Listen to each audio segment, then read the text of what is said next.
રાજ્યના ગૃહ રાજ્યમંત્રી હર્ષ સંઘવીની ઉપસ્થિતિમાં આજે ડ્રગ્સ નાબૂદી કાર્યક્રમનું આયોજન કરવામાં આવ્યું હતું।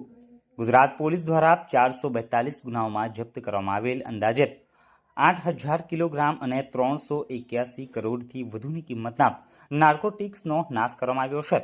આ કાર્યક્રમમાં ગૃહ રાજ્યમંત્રી હર્ષ સંઘવી દ્વારા રાજ્યમાં એન્ટી નાર્કોટિક્સ ટાસ્ક ફોર્સના વિધિવત પ્રારંભની જાહેરાત કરવામાં આવી છે। ગાંધીનગરમાં મુખ્ય મથક અને 6 ઝોનલ કચેરીઓ સાથે કાર્યરત થનારી આ વિશિષ્ટ ફોર્સમાં 213 જેટલા તાલીમબદ્ધ અધિકારીઓ કર્મચારીઓ ફક્ત નાર્કોટિક્સના ગુનાઓ સામે જ કામગીરી કરશે।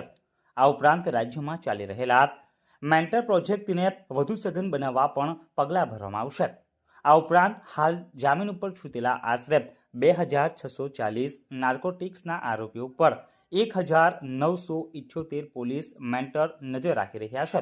સાથે જ જનભાગીદારીને પ્રોત્સાહન આપવા કેન્દ્ર સરકારની માનસ હેલ્પલાઇન 1933ને વધુ અસરકારક બનાવવામાં આવશે। નવી વ્યવસ્થા અંતર્ગત આ હેલ્પલાઇન પર મળતી માહિતી સીધી જ ગૃહ રાજ્યમંત્રીના કાર્યાલય સુધી પહોંચશે। આ સાથે આજે ગૃહ રાજ્યમંત્રી હર્ષ સંઘવી ડ્રગ્સ વિરોધી લડતમાં ઉત્કૃષ્ટ કામગીરી કરનારા પોલીસ જવાનોને પણ બિરદાવવામાં આવ્યા છે।